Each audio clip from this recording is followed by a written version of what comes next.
Hello dear students, let us continue the biology bridge course program, and in this video I am going to explain about one more very interesting microorganism or pathogen, that is prion. In the previous videos I explained about two pathogens. Both of them are microscopic. One is virus and another one is viroid. And related to that one only, one more microscopic organism which is able to cause the disease is prion. And finally, I will conclude the explanation with comparison between virus, viroid and prion. So let us move to the prions. What is prion? Prions andre ಏನು? A prion is a unique type of infectious agent. It is made only of protein capable of causing fetal dementia-like diseases in man and animals. So, the definition of prions states that ಏನು ಹೇಳುತ್ತದೆ? The prions are infectious agents. That means they are able to cause the diseases, and it is made up of only protein. This is very important. Let us recall the previous things. Virus is made up of protein as well as the genetic material.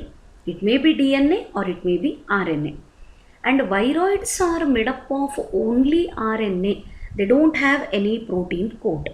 And prions are made up of only proteins. So comparison ನೋಡ್ಕೋತ ಹೋದರೆ virus ಒಳಗೆ ಹೊರಗಡೆಗೆ protein coat ಇರ್ತದೆ. ಆ protein ಕೋಟದ centre ಒಳಗೆ ಮಧ್ಯದೊಳಗೆ DNA ಇರಬಹುದು ಅಥವಾ RNA ಇರಬಹುದು. ವೈರಾಯ್ಡ್ಸನ್ನು ತಗೊಂಡ್ರೆ protein coat is completely absent. Protein coat ಇಲ್ಲವೇ ಇಲ್ಲ. And it is represented by only the circular RNA which is able to cause the disease. ಪ್ರಿಯಾನ್ಸನ್ನು ತಗೊಂಡ್ರೆ it is made up of only protein. ಅಲ್ಲೇ ಬೇರೆ ಏನೇನೂ ಇಲ್ಲ, ಅಂದರೆ DNA ಇಲ್ಲ, RNA ಇಲ್ಲ. ದೆನ್ ಇದು ಏನು ಮಾಡ್ತದೆ? Capable of causing fetal dementia-like diseases in man and animals. Fetal. See, ಎಲ್ಲ ಡಿಸೀಸ್ಗಳಿಗೆ ಫೆಟಲ್ ಅಂತ ಕರೆಯಂಗಿಲ್ಲ. ಈಗ ನೆಗಡಿ, ಕೆಮ್ಮು, ಜ್ವರ, ಇಟ್ ಈಸ್ ನಾಟ್ ಫೆಟಲ್. ಯಾವುದು ಲೀಡಿಂಗ್ ಟು ಡೆತ್ ಅಂದರೆ ಸಾವನ್ನು ತಗೊಂಡು ಬರ್ತದೆ, ಯಾವ ಡಿಸೀಸಿಂದ death is the ultimate result, ಅದನ್ನು ಫೆಟಲ್ ಅಂತ ಕರೀತಾರೆ. ಡಿಮೆನ್ಷಿಯಾ, ಲಾಸ್ ಆಫ್ ಮೆಮೊರಿ ಅಂದರೆ ನೆನಪಿನ ಶಕ್ತಿ ಅಥವಾ ಕಾಮನ್ ಆಗಿ ನಾರ್ಮಲ್ ಬಿಹೇವಿಯರನ್ನು ಏನು ಮಾಡ್ತಿರ್ತೀವಿ ಆ ಥರದ್ದು ಪ್ರಾಬ್ಲಮ್ ಕ್ರಿಯೇಟ್ ಆಗ್ತದೆ. And prions are able to cause the disease in case of both man and animals. ಪ್ರಿಯಾನ್ಸಿಂದ ಮನುಷ್ಯರಿಗೂ ಡಿಸೀಸ್ ಬರ್ತಾವೆ ಆ್ಯಂಡ್ ಬೇರೆ ಬೇರೆ ಪ್ರಾಣಿಗಳಿಗೆ ಲೈಕ್ ಕೌ ಈ ಥರದ ಪ್ರಾಣಿಗಳಿಗೂ ಡಿಸೀಸ್ ಬರ್ತಾವೆ. Remember, prions are the infectious agents. They are made up of only proteins capable of causing the fetal dementia-like diseases in man and animals. Then comparison. Prions are unique infective agents. Unlike viruses, bacteria, fungi and other parasites, prions do not contain either DNA or RNA. So the same thing I explained. Prionsna infectious agent ಅಂತ ಕರಿತೀವಿ. Virus ಹೆಂಗೆ infection ಮಾಡ್ತದ, bacteria ಹೆಂಗೆ infection ಮಾಡ್ತದ, fungi ಹೆಂಗೆ infection ಮಾಡ್ತದ, ಅದೇ ಥರ ಪ್ರಿಯಾನ್ಸು ಇನ್ಫೆಕ್ಷನನ್ನು ಕಾಸ್ ಮಾಡ್ತಾವೆ, ಅಂದರೆ ಡಿಸೀಸ್ಗಳನ್ನು ಕಾಸ್ ಮಾಡ್ತಾವೆ. ಬಟ್ ವೈರಸ್, ಬ್ಯಾಕ್ಟೀರಿಯಾ, ಫಂಗೈನ ಪ್ರಿಯಾನ್ಸಿಗೆ ಕಂಪೇರ್ ಮಾಡಿದರೆ ಈ ಮೂರೂ ಗ್ರೂಪ್ ಒಳಗೆ, ವೈರಸಸ್ ಒಳಗೆ, ಬ್ಯಾಕ್ಟೀರಿಯಾ ಒಳಗೆ, ಫಂಗೈ ಒಳಗೆ DNA and R N A. ವೈರಸ್ಸಿಗೆ ಮಾತ್ರ ಆಪ್ಷನ್ನು DNA ಆರ್ RNA ಇವು ಇರ್ತಾವೆ. But prions do not contain DNA or RNA. Remember, the prions are only made up of protein. It is without DNA or RNA. But ಬರೇ protein ಒಂದೇ ಇದ್ರೂ ಕೂಡ ಅವುಗಳಿಗೆ disease causing capacity ಅದ, and they cause the disease in both man and animals. ಮನುಷ್ಯನಿಗೂ ಡಿಸೀಸನ್ನು cause ಮಾಡ್ತಾವ, ಬೇರೆ ಪ್ರಾಣಿಗಳಿಗೂ ಡಿಸೀಸನ್ನು ಕಾಸ್ ಮಾಡ್ತಾವ. ಇಂಥ ಇನ್ಫೆಕ್ಷಿಯಸ್ ಪ್ರೋಟೀನ್ ಮಾಲಿಕ್ಯೂಲ್ಗಳಿಗೆ ಏನಂತ ಕರಿಬೇಕು? They are called prions. Then the credit of discovering prions goes to an American neurologist and biochemist, Stanley B. Prusiner. Stanley Prusiner, this person, he discovered the prions. Of course, he received the Nobel Prize for this particular discovery. He is an American neurologist and biochemist. So who discovered the prions? It is there in your syllabus. Prion definition ಗೊತ್ತಿರಬೇಕು ನಿಮಗೆ. And ಪ್ರಿಯಾನನ್ನು ಯಾರು Discover ಮಾಡಿದರು, ಯಾರು ಕಂಡು ಹಿಡಿದ್ರು? Who discovered prions? The prions were discovered by Stanley Prusiner. ಈ ಪ್ರಿಯಾನ್ಗಳು ಡಿಸೀಸನ್ನು ಕಾಸ್ ಮಾಡ್ತಾವು ಅಂತ ಹೇಳಿದೆ. ಯಾವ ಥರದ ಡಿಸೀಸನ್ನು ಕಾಸ್ ಮಾಡ್ತಾವ? Before moving to the details of the disease, let me explain. In the human body or in any other animal body, the prions are infecting only brain and spinal cord, the very important organs of the body. Brain and spinal cord are the two important parts of nervous system. ನರವ್ಯೂಹ ಅಂತೇನು ಕರಿತೀರಿ, ಅದನ್ನು English ಒಳಗೆ nervous system ಅಂತ ಕರೀತಾರೆ. ಆ nervous system ಒಳಗಿರೋವಂಥ ಎರಡು main ಆರ್ಗನ್ಗಳು ಯಾವುವು, ಎರಡು main part ಯಾವುವು ಅಂದರೆ brain and spinal cord. Brain ಅಂತಂದ್ರೆ brain, Kannada meaning for the brain. ಈ ಸ್ಪೈನಲ್ ಕಾರ್ಡಿಗೆ ನರಬಳ್ಳಿ ಅಂತ ಕರೀತಾರೆ ನೋಡ್ರಿ, ಅದನ್ನು ಇಂಗ್ಲೀಷ್ ಒಳಗೆ ಸ್ಪೈನಲ್ ಕಾರ್ಡ್ ಅಂತ ಕರೀತಾರೆ. ಈ ಬ್ರೇನ್ ಆ್ಯಂಡ್ ಸ್ಪೈನಲ್ ಕಾರ್ಡಿಗೆ ಎರಡಕ್ಕೂ ಇನ್ಫೆಕ್ಷನನ್ನು ಯಾವುದು ಮಾಡ್ತದೆ? ಪ್ರಿಯಾನ್ ಮಾಡ್ತದೆ. ಸೊ ಐಡಿಯಾ ಬಂದಿರಬಹುದು. ಅಂದರೆ ಯಾವ ಮನುಷ್ಯನಿಗೆ ಅಥವಾ ಯಾವ ಆ್ಯನಿಮಲ್ಲಿಗೆ ಪ್ರಿಯಾನಿಂದ ಇನ್ಫೆಕ್ಷನ್ ಆಗ್ತದೆ, definitely they will suffer from the nerve disorders. ನರಗಳಿಗೆ ಸಂಬಂಧಪಟ್ಟಂಥ ರೋಗಗಳನ್ನು ಆ ವ್ಯಕ್ತಿಯಾಗಲಿ ಅಥವಾ ಆ ಪ್ರಾಣಿಯಾಗಲಿ ಸಫರ್ ಮಾಡಲಿಕ್ಕೆ ಸ್ಟಾರ್ಟ್ ಮಾಡ್ತದೆ when they are infected by the prions. So prions are targeting brain and spinal cord. ಮನುಷ್ಯನಿಗೆ ಪ್ರಿಯಾನ್ಸ್ದಿಂದ ಯಾವ ಡಿಸೀಸ್ ಬರ್ತಾವ? Identified prion diseases particularly in humans. ಇದು ಮನುಷ್ಯನಿಗೆ ಬರುವಂಥ ಪ್ರಿಯಾನ್ಗಳಿಂದ ಡಿಸೀಸನ್ನು ಮೆನ್ಷನ್ ಮಾಡಿದ್ದು. Creutzfeldt Jakob disease, commonly called CJD. Variant Creutzfeldt Jakob disease, foetal familial insomnia. Insomnia means sleeplessness. ಒಟ್ಟ ನಿದ್ದಿನೇ ಬರೋದಿಲ್ಲ, ಎಷ್ಟು ದಿವಸ ಆದ್ರೂ ನಿದ್ದೆ ಪ್ರಮಾಣ ಕಡಿಮೆ ಆಗಿ ನಿದ್ದೆನೇ ಹತ್ತೋದಿಲ್ಲ. ಈಗ ಓಲ್ಡ್ ಏಜ್ ಆದವ್ರಿಗೂ ನಿದ್ದೆ ಬರ್ತಿರೋದಿಲ್ಲ, ಅಂಥವ್ರಿಗೂ ಪ್ರಿಯಾನ್ಲೇ ಇನ್ಫೆಕ್ಷನ್ ಆಗಿದೆ ಅಂತ ಹೇಳೋದಲ್ಲ. ಇದ್ರ ಜೊತೆಗೆ ಬಹಳಷ್ಟು ಬೇರೆ ಬೇರೆ ಸಿಂಪ್ಟಮ್ಸ್ ಇರ್ತಾವೆ. The meaning of insomnia is sleeplessness. ನಿದ್ದೆ ಬರದೇ ಇರೋದನ್ನು ಇನ್ಸಾಮ್ನಿಯಾ ಅಂತ ಕರೀತಾರೆ biologically. And one more is kuru disease. These are the prion diseases which are observed in humans. So ಆಗಲೇ ಹೇಳಿದೆ, ಪ್ರಿಯಾನು ಹ್ಯೂಮನ್ ಬಾಡಿ ಒಳಗೆ ಯಾವುದನ್ನು ಟಾರ್ಗೆಟ್ ಮಾಡ್ತದೆ? Brain and spinal cord. ಈ ಬ್ರೇನು, ಮೆದುಳು ಮತ್ತು ಮೆದುಳಿನ ಬಳ್ಳಿ ಅಥವಾ ನರಬಳ್ಳಿ, both of them are same, it is spinal cord. ಆ ಬ್ರೇನಿಗೆ ಪ್ರಿಯಾನಿಂದ ಇನ್ಫೆಕ್ಷನ್ ಆದರೆ it becomes Porus like sponge. ಈಗ ನೀವು ಸ್ಪಾಂಜನ್ನು ನೋಡಿದ್ರೆ ಅದ್ರೊಳಗೆ ನಿಮ್ಗೆ ಹೋಲ್ಸ್ ಕಾಣಿಸ್ತಾವೆ. ಅದರೊಳಗೆ ಸಣ್ಣ ಸಣ್ಣ ರಂಧ್ರಗಳು ಇರೋದನ್ನು ನೋಡ್ತೀರಿ. ಆ ಥರ ಯಾವಾಗ ಹ್ಯೂಮನ್ ಬ್ರೈನಿಗೆ ಪ್ರಿಯಾನ್ಸಿಂದ ಇನ್ಫೆಕ್ಷನ್ ಆಗ್ತದೆ, many pores are produced in the brain. The brain gets the appearance of sponge ಥರ ಇಡೀ ಬ್ರೈನ್ ತುಂಬ ರಂಧ್ರಗಳಾಗ್ಲಿಕ್ಕೆ ಸ್ಟಾರ್ಟ್ ಆಗ್ತವೆ. Finally, the man will lose all the normal behavior. In the later bit of this one, I will explain. These are the diseases which are caused by prions in case of human beings. Then, prions na heng discover madidru. What is the history behind the discovery of prions? A disease called mad cow disease. ಹೆಸರು ಎಷ್ಟು interesting ಅದಲ್ಲ, mad cow disease. ಅಂದರೆ ಆಕಳಿಗೆ ಹುಚ್ಚು ಥರ ಆಕಳುಗಳು behave ಮಾಡ್ತಿದ್ದು, ಒಂಥರ abnormal behaviour like mad. So mad cow disease, it is also called BSE. Let us go for the details. ಏನಿದು ಮ್ಯಾಡ್ ಕೌ ಡಿಸೀಸ್ ಅಂದರೆ? Mad cow disease is foetal disease that slowly destroys the brain and spinal cord in cattle. ಹೌದಾ? ಆಗಲೇ ಹೇಳಿದೆ, ಮನುಷ್ಯನಿಗೆ ಪ್ರಿಯೋನದಿಂದ infection ಆದರೆ, if man gets infection from prion, the target organs of the body are brain and spinal cord. ಅದೇ ಥರ in the cattle body, if the prion enters, ದನಗಳ body ಒಳಗೆ ಅಥವಾ ಆಕಳ ಬಾಡಿ ಒಳಗೆ ಪ್ರಿಯಾನ್ ಎಂಟರ್ ಆದರೆ, even in cattle body the prion infects brain and spinal cord. So fix ಇದನ್ನು ತಲೆ ಒಳಗೆ ನೆನ್ಪಿಟ್ಕೋಬೇಕು.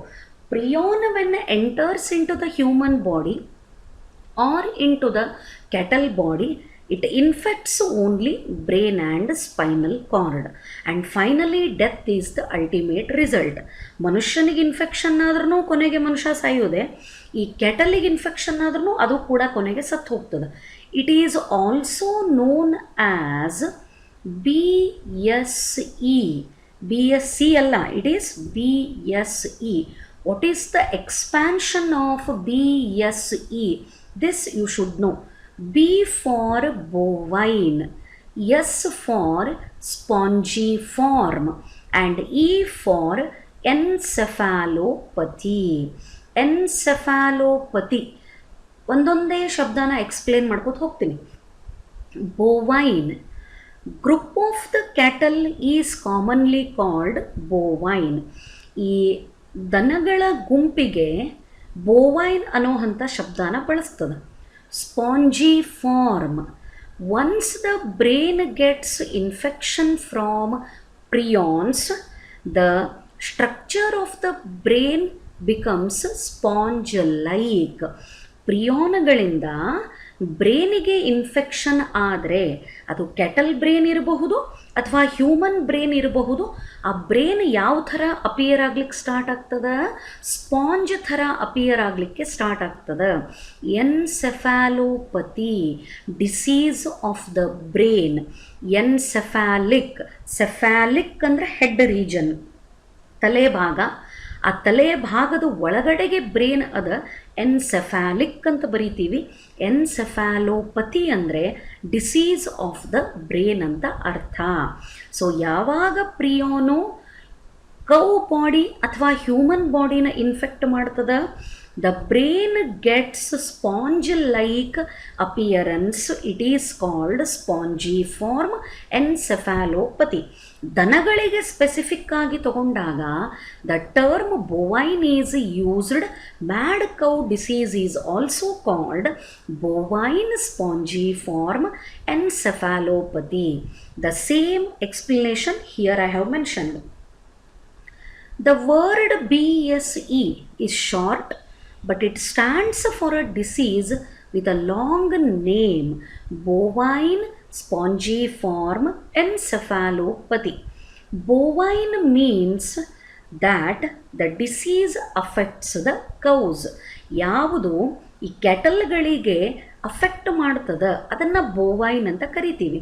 Spongy form refers to the way the brain from a sick cow looks spongy under the microscope.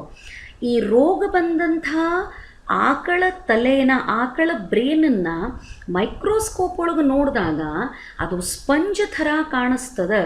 Brain of a sick cow ಅಂದರೆ disease ಬಂದು ಹುಷಾರು ಇರದೇ ಇರೋವಂಥ ಆಕಳ ತಲೆ. ಸಿಕ್ ಅಂದ್ರೆ ಹುಷಾರು ಇರದೇ ಇರೋದು, ಆರಾಮಿಲ್ಲ ಅಂತ ಏನು ಕರಿತೀವಿ ಅದನ್ನು ಸಿಕ್ ಅಂತ ಹೇಳ್ತದೆ. ಯಾವ ಆಕಳಿಗೆ ರೋಗ ಬಂದಿರ್ತದೆ ಅದರದ್ದು ಬ್ರೇನನ್ನು ಮೈಕ್ರೋಸ್ಕೋಪ್ ಒಳಗೆ ನೋಡಿದರೆ how it appears, it looks spongy, sponge ಥರ ಅದರೊಳಗೆ ರಂಧ್ರಗಳು ಬಿದ್ದಿರೋದು ಕಾಣಿಸ್ತದೆ. That is why the term spongy form. And encephalopathy is nothing but disease of the brain. ಬ್ರೇನಿಗೆ ಬರೋವಂಥ ಡಿಸೀಸ್ಗಳಿಗೆ ಬಯಾಲಜಿಕಲ್ ಟರ್ಮ್ ಏನಂತ ಕರಿತೀವಿ, encephalopathy. So this is the meaning of BSE, bovine spongiform encephalopathy. It is also called mad cow disease caused by the prions in cattle. The infected cow brain becomes sponge-like and this is called the spongiform encephalopathy. So ದನಗಳಿಗೆ ಪ್ರಿಯೋನದಿಂದ ಯಾವ disease ಬರ್ತದಂತ ಕೇಳಿದರೆ simple ಆಗಿ you can remember the mad cow disease ಅಂತಾರೆ ಹೇಳಬಹುದು, ಅಥವಾ BSE, ಬೋವೈನ್ spongiform ಎನ್ಸೆಫಾಲೋಪತಿ. ಇನ್ನು ಆಗಲೇ ಹೇಳಿದ್ದು ಹ್ಯೂಮನ್ಸಿಗೆ ಯಾವುದು ಬರ್ತದಂತ ಕೇಳಿದ್ರೆ CJD, ಇದನ್ನು ನೆನ್ಪಿಟ್ಕೋರಿ. ಆ್ಯಂಡ್ ಕುರು ನೆನ್ಪಿಟ್ಕೋರಿ. Both of them are very easy, you can remember. Name the diseases caused by prions in humans. CJD, Creutzfeldt Jakob disease as well as kuru. ನಾ ಇವೇ ಯಾಕೆ ಎರಡು ಹೇಳಲಿಕ್ಕತ್ತೀನಿ ಅಂದರೆ easily you can remember. And ದನಗಳಿಗೆ ಯಾವುದು ಬರ್ತದಂತ ಕೇಳಿದ್ರೆ mad cow disease. What is another name of mad cow disease? BSE. Expand BSE. BSEನ ವಿಸ್ತರಿಸಿ ಬರೆಯಿರಿ ಅಂದರೆ ಬೋವೈನ್ ಸ್ಪಾಂಜಿಫಾರ್ಮ್ ಎನ್ಸೆಫಾಲೋಪತಿ. ದೆನ್ ನೋಡ್ರಿ, CJD, ಕ್ರುಡ್ಸ್ಫೆಲ್ಡ್-ಜಾಕೋಬ್ ಡಿಸೀಸ್. ಮನುಷ್ಯನಿಗೆ ಪ್ರಿಯೋನದಿಂದ ಇನ್ಫೆಕ್ಷನ್ ಆದಾಗ CJD ಬರ್ತದಂತ ಹೇಳಿದೆ. ಈ CJDದ ಸಿಂಪ್ಟಮ್ಸ್ ಏನವ? ಮನುಷ್ಯನಿಗೆ ಪ್ರಿಯೋನದಿಂದ ಇನ್ಫೆಕ್ಷನ್ ಆದಾಗ what are the symptoms shown by the infected individual? Loss of intellect and memory. ಅಂದರೆ ಯಾರ ಜೊತೆಗೆ ಯಾವ ರೀತಿ ಬಿಹೇವ್ ಮಾಡಬೇಕು, ನೆನಪಿನ ಸಾಮರ್ಥ್ಯ ಎರಡೂ ಲಾಸ್ ಆಗ್ತದೆ. Because the intellect as well as memory, both the functions are related to brain. ನೆನಪಿನ ಶಕ್ತಿ ಇರಬಹುದು ಅಥವಾ ಯಾವ ಸಿಚುವೇಶನ್ ಒಳಗೆ ಯಾವ ರೀತಿ ಬಿಹೇವ್ ಮಾಡಬೇಕನ್ನೋದು ಬ್ರೈನ್ ಕಂಟ್ರೋಲ್ ಮಾಡುವಂಥ ಫಂಕ್ಷನ್ನು. ಬಟ್ ಪ್ರಿಯೋನದಿಂದ ಇನ್ಫೆಕ್ಷನ್ ಎಲ್ಲಾಗಿರ್ತದೆ? ಬ್ರೈನಿಗೆ. ಸೊ ಹಾಗಾಗಿ loss of intellect and loss of memory. Changes in personality, ಮನುಷ್ಯನ ಬಿಹೇವಿಯರು ಚೇಂಜ್ ಆಕ್ಕೋತ ಹೋಗ್ತದೆ, abnormal behaviour. Loss of balance and coordination. ಹಿಂಗಂದ್ರೆ ಏನು? Say for example, you are having the dinner, lunch or tiffin. ನೀವು tiffin ತಿನ್ಲಿಕ್ಕತ್ತೀರಿ ಅಂತ ಇಟ್ಕೊಳ್ಳೋಣ. So you are holding plate in your hand and through the spoon you are taking the food, tiffin. ನೀವು ಸ್ಪೂನಿಂದ ಆ ಟಿಫನ್ನ ತೊಗೊಳಿಕತ್ತೀರಿ. Coordination ಹೆಂಗಿರ್ತದೆ ಅನ್ಲಿಕ್ಕೆ, ಈಗ ನೀವು ಸ್ಪೂನಲ್ಲಿ ಆ ಫುಡ್ಡನ್ನು ತೊಗೊಂಡ್ರೆ automatically the hand will bring that spoon near the mouth. ನಮ್ಮ ಕೈ ಆ ಫುಡ್ ಇರೋ ಸ್ಪೂನನ್ನು ಆಟೋಮೆಟಿಕ್ಕಾಗಿ ಬಾಯಿ ಹತ್ರ ತೊಗೊಂಡು ಹೋಗ್ತದೆ. Never that hand will take towards the year. ಆ ಫುಡ್ ಇರೋ ಅಂಥ ಸ್ಪೂನನ್ನು ನಮ್ಮ ಕೈ ಕಿವಿ ಹತ್ರ ತೊಗೊಂಡು ಹೋಗ್ತಿರಂಗಿಲ್ಲ. ನೀವು ಮಾತಾಡ್ತಿರ್ರಿ, TV ನೋಡ್ತಿರ್ರಿ, whatever the activities you are doing, ultimately when you are holding something in your hand to eat, the hand will take that food to the mouth. ಅದು ಬಾಯಿ ಹತ್ತಿರಕ್ಕೆ ತೊಗೊಂಡು ಹೋಗ್ತದೆ ಆ್ಯಂಡ್ ಆಟೋಮೆಟಿಕಲಿ ಮೌತ್ ಓಪನ್ ಆಗ್ತೈತಿ. ವಿಚಾರ ಮಾಡಿ ಬಾಯಿ ತೆಗಿಬೇಕಾದಂಥ necessity ಇಲ್ಲ. ಬಟ್ ಈ ಥರದ್ದು ಕೋಆರ್ಡಿನೇಷನ್ನು ಯಾರಿಗೆ ಪ್ರಿಯೋನದಿಂದ ಇನ್ಫೆಕ್ಷನ್ ಆಗಿರ್ತದ ಅಲ್ಲೇ ಲಾಸ್ ಆಗ್ತದ. ಸ್ಲರ್ಡ್ ಸ್ಪೀಚ್ ಒಳಗೆ ಕ್ಲಾರಿಟಿ ಇರಂಗಿಲ್ಲ, ತೊದಲಿಸ್ಲಿಕ್ಕೆ ಸ್ಟಾರ್ಟ್ ಮಾಡ್ತಾರೆ, ಏನು ಮಾತಾಡ್ತಾರೆ ಅದನ್ನು ಕ್ಲಿಯರ್ ಆಗಿ ಅರ್ಥ ಮಾಡ್ಕೊಳ್ಳಿಕ್ಕೆ ಆಗಂಗಿಲ್ಲ. Vision problem and blindness. Vision ಅಂದರೆ ದೃಷ್ಟಿ ಮಂದಾಕೋತ ಹೋಗ್ತದೆ ಆ್ಯಂಡ್ ಕುರುಡುತನೂ ಬರಬಹುದು. ಯಾಕಂದರೆ because vision is also controlled by nerves. ನರಗಳು ಕಂಟ್ರೋಲ್ ಮಾಡೋ ಅಂಥ ಒಂದು ಮೆಕ್ಯಾನಿಸಮ್ಮು. ಕಣ್ಣಿನ ದೃಷ್ಟಿ ಮಂದಾಗ್ತದೆ, ಕೊನೆಗೆ ಕುರುಡುತನೂ ಬರಬಹುದು. ಅಬ್ನಾರ್ಮಲ್ ಜರ್ಕಿಂಗ್ ಮೂಮೆಂಟ್ಸ್, ನಡಿತಿರಬೇಕಾದ್ರೇ ಬೀಳೋದು, uncontrolled body movement, imbalance while sitting and walking, ಇದನ್ನು ಅಬ್ಸರ್ವ್ ಮಾಡ್ತದೆ. Progressive loss of brain function and mobility, ಅಂದರೆ ಬರ್ತಾ ಬ್ರೈನು ಮಾಡೋ ಎಲ್ಲ ಫಂಕ್ಷನ್ಗಳನ್ನು ಕಳ್ಕೋತ ಹೋಗ್ತದೆ. ಮನುಷ್ಯನ ಇಡೀ ಮೂಮೆಂಟೇ ಡಿಸ್ಟರ್ಬ್ ಆಗ್ತದೆ. And finally within a year of symptoms, ಇವೆಲ್ಲ ರೋಗದ ಲಕ್ಷಣಗಳು ಶುರುವಾಗಿ ಒಂದು ವರ್ಷದ ಒಳಗಾಗಿ the person will die. So death is the ultimate result. ಕೊನೆಗೆ ಇನ್ಫೆಕ್ಟೆಡ್ ಮನುಷ್ಯ 1 ವರ್ಷದೊಳಗೆ ಸತ್ತು ಹೋಗ್ಬಿಡ್ತಾನೆ. And this is the explanation for diseases caused by prions. Hope this explanation is clear for you. Thank you.